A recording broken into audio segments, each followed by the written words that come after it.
Salut tout le monde, j'espère que vous allez bien. Je vous reviens aujourd'hui pour vous faire un book haul donc du mois de fin mars-avril. Sachant qu'on est le 20 avril à peu près quand je vous tournerai cette vidéo. Et que j'ai acheté déjà pas mal de livres et que là j'ai dit stop, on va arrêter les dégâts. Donc je vais commencer tout de suite parce qu'il y a pas mal de livres. Donc le premier que j'ai acheté c'est le dernier tome qu'il me manquait de Doctor Who, Les Morts de l'hiver de James Goss. Donc aux éditions Milady. Sachant que ce livre, j'ai galéré à le trouver parce que la maison d'édition ne les édite plus. Donc c'est un peu voilà, pas des reliques, mais voilà, ils ne veulent plus les commercialiser. Donc du coup, il me manquait que celui-là. Et je galérais à le trouver. Enfin, je le trouvais d'occasion, mais à des prix qui dépassent l'entendement, quoi. Je crois que le dernier que j'ai vu, c'était 43 €, alors que le livre coûte 7 € d'origine. Et là, en voulant acheter le DVD de la dernière saison, j'ai dit, tiens, va voir si on sait jamais, il y est. Et là, je l'ai vu à 7 € plus 3 € et quelques de frais de port, donc il m'est revenu à 9,99 €, donc 10 €. Donc là, j'ai sauté sur l'occasion, du coup, maintenant j'ai toute la collection et je suis contente. Après, je suis allée faire les achats trimestriels à France Loisirs. Je n'aurais pas dû, hein. J'ai acheté le jeu de l'assassin d'Emirabi, je crois que ça se dit comme ça, donc aux éditions France Loisirs. Il était encore complètement enveloppé celui-là, donc je sais qu'il est neuf de chez neuf. C'est un livre qui me tentait pas mal depuis un moment et du coup je l'ai vu, je me suis dit pourquoi pas, achète-le et puis tu verras. Le second achat que j'ai fait, c'est un livre que j'attends d'acheter depuis un moment. Je pensais me le prendre en poche quand il sortait, mais du coup j'ai craqué, je me suis dit pourquoi pas. Et j'ai pris Joyland de Stephen King. C'est un livre qui me tentait beaucoup, même si je lis derrière qu'il y a pas mal de clowns et que je supporte pas les clowns. Mais c'est un livre, puis c'est Stephen King, donc franchement, voilà, il n'y avait pas d'autre choix.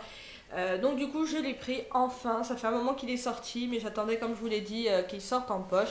Mais pour l'instant ils n'ont pas l'air d'être vraiment décidés à le sortir, donc du coup j'ai dit bon pourquoi pas à l'achat. Il n'y avait pas grand chose, ce qui est que dans mon France Loisir, il n'y a pas grand chose comme bouquin.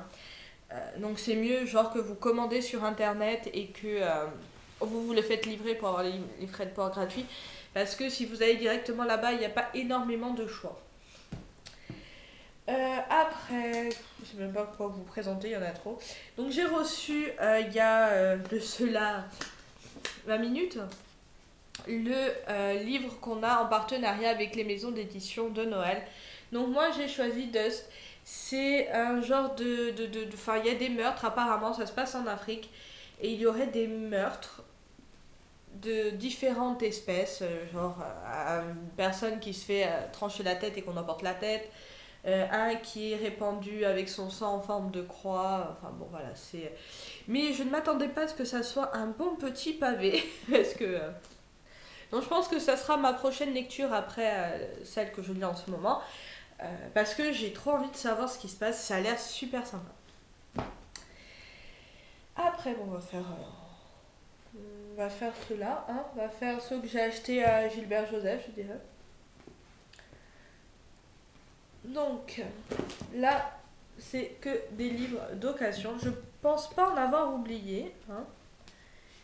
Mais, ouais, bon, c'est que des livres d'occasion. Donc, le premier que j'ai acheté, c'est bien sûr, vous allez vous y attendre, je suis fan de cette BD. C'est Maliki, donc l'autre fille dans le miroir. Donc en fait ça nous transporte, aux éditions Bayard Jeunesse, hein, je pense. Bayard, non Bayard tout court. C'est l'histoire en fait donc de Maliki et on va savoir, parce que dans les romans on sait de suite qui est Lady. Mais là, voilà, là on commence à rentrer dans le vif du sujet, on apprend comment elle est devenue comme ça.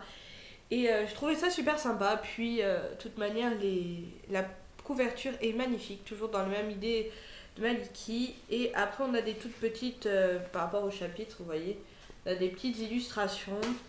C'est un genre au début, elle parle comme dans un journal intime. Euh, voilà, vous voyez, il y a plein de petits machins. Et donc, je trouvais ça super sympa. Et puis, de toute manière, bon, j'ai pas encore acheté les BD.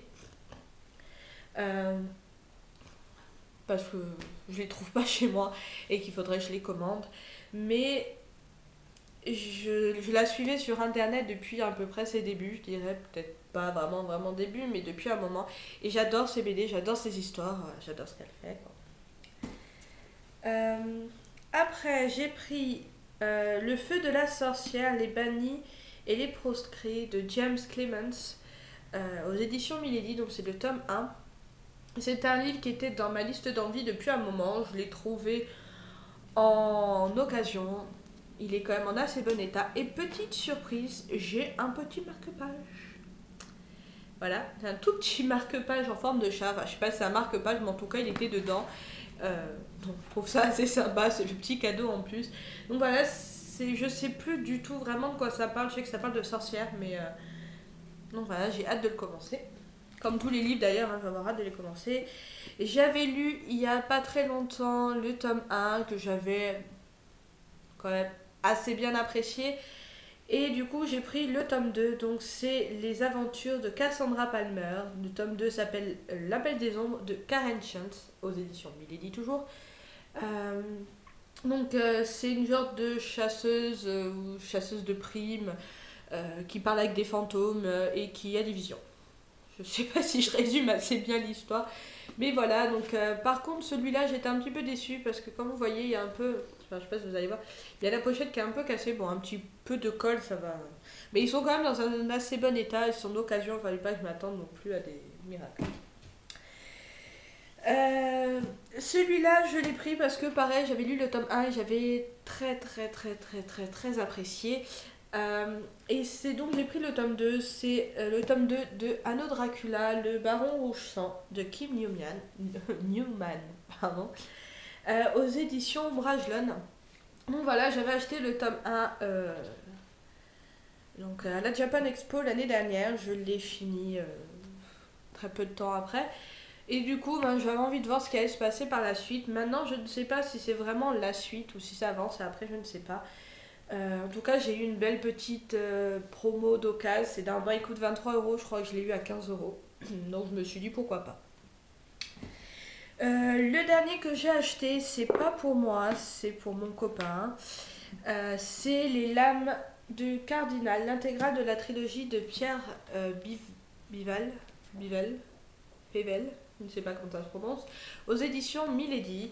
Pareil, c'est un bon petit pavé vu que c'est l'intégrale et je crois qu'il y a normalement 3 tomes. Voilà, je ne sais pas vraiment de quoi ça parle. Mais en tout cas, la première phrase c'est Paris 1633, les dragons menacent le royaume.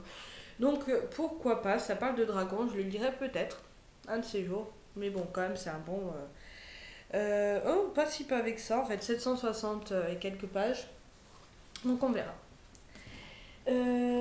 Après, ce que je vais vous présenter, ce n'est pas des achats, c'est en farfouillant dans le garage de ma belle-mère.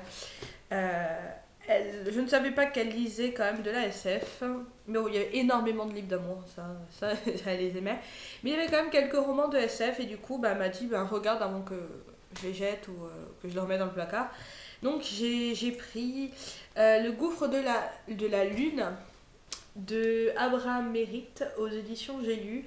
Donc c'est vraiment les vieilles éditions avec les petits trucs rouges, les dorures rouges, quoi. Enfin les dorures rouges, n'importe quoi. Enfin, ça rouge, quoi. Je sais plus de mots. Celui-là, je sais plus du tout de quoi ça parle, mais voilà. Donc c'est des vieilles éditions, je sais pas si j'ai aimé, mais on sait jamais, on teste. Après, j'ai pris Le pays où l'on n'arrive jamais de André Dautel, aux éditions toujours J'ai lu. Celui-là, je crois que ça parle d'un petit garçon qui veut partir, voilà, qui veut pas faire la vie de forain de ses parents et qui va rencontrer un autre petit garçon et qui vont partir à l'aventure, je crois. Je sais pas. Bon, il est assez court donc je sais pas quand je le lirai, mais j'espère bientôt. Après, Le Chronique du Peuple de Zena Anderson aux éditions toujours J'ai lu. Celui-là, je crois que c'est un prof qui a été muté dans une classe, mais assez particulière, si j'ai bien compris. Il lévite. Ils ont des pouvoirs assez particuliers et apparemment, elle en aurait aussi. Voilà, ça m'a. Le quatrième de couverture m'a assez bien attiré, donc on verra. Après, Des gens comme les autres de Judith Kess, aux éditions toujours j'ai lu, je crois que c'est tous des j'ai lu. Ah non, à part un. Celui-là, ça parle d'un homme qui a fait une tentative de suicide. C'est pas super joyeux, c'est pas normalement le genre de livre que je lis. Mais le quatrième de couverture m'avait assez bien attiré, donc je me suis dit pourquoi pas se laisser tenter. Sortir un petit peu de ces genres de livres, c'est pas mal de temps en temps. Après, j'ai lu Octog et les ténèbres de Kersterner. Et toujours aux éditions, j'ai lu et je crois que c'est un tome 2. Donc faudrait que je voie si ma belle-mère ne nous a pas jeté. Est-ce qu'elle aurait pas le tome 1, voilà. Il me semble voilà, que c'est un tome 2 celui-là, donc on verra s'il faut les lire à la suite ou pas, donc je me renseignerai. Et le dernier, donc, celui-là est assez abîmé quand même, il a été tordu un peu dans tous les sens.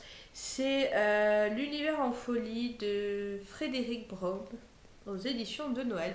Donc c'est les vieilles éditions de Noël et j'ai été assez surprise de le voir parce que voilà, vu que je suis quand même en partenariat avec les maisons de Noël et voir leurs anciennes éditions, ça m'a fait bizarre. Bon, celui-là il est assez abîmé, il a pris je pense la pluie, je sais pas. Enfin, il est taché un peu de partout, mais voilà, je me suis dit pourquoi pas. Puis le redresser, je pense que je peux le redresser facilement en mettant un autre bouquin lourd par-dessus, on verra. En tout cas, voilà, ça par contre, je sais plus du tout de quoi ça parle. Hein. Je sais plus, donc on verra. Et les deux derniers, c'est pas vraiment des achats, c'est les livres que j'ai eu dans la box Once Upon a Book. Donc le premier, c'est Stephen King, Cimetière, aux éditions Le Livre de Poche. Il y a plein de livres que j'ai hâte de commencer. Du coup, ça en devient un petit peu agaçant parce que j'aurais envie d'avoir vraiment un truc de Superman, vous savez. On les évite et voilà. Donc celui-là aussi, j'ai envie de le lire. Donc je sais plus du tout de quoi ça parle, mais c'est du Stephen King, donc je pense que ça peut que me plaire. Et le dernier, donc c'est Ravensgate, Le pouvoir des 5 de Anthony Horowitz aux éditions Le Livre de Poche. Celui-là, je l'ai déjà lu, il est pas mal, mais sans plus. C'est un livre jeunesse, ça se voit. Mais voilà, il y a 5 livres, je crois. Un par garçon, je pense, ou par fille, je ne sais plus. Mais voilà, j'espère que les autres bouquins vont être un petit peu plus palpitants. De toute manière, je vous en reparlerai bientôt. Donc voilà, j'espère que cette vidéo n'aura pas duré trop longtemps. Je vous fais de gros bisous et dites-moi si vous avez lu certains des livres que je vous ai présentés. Dites-moi vos avis sans spoiler et pourquoi pas, si ces vidéos vous ont plu, de vous abonner. Donc voilà, je vous fais de gros bisous et je vous dis à bientôt. Ciao ciao.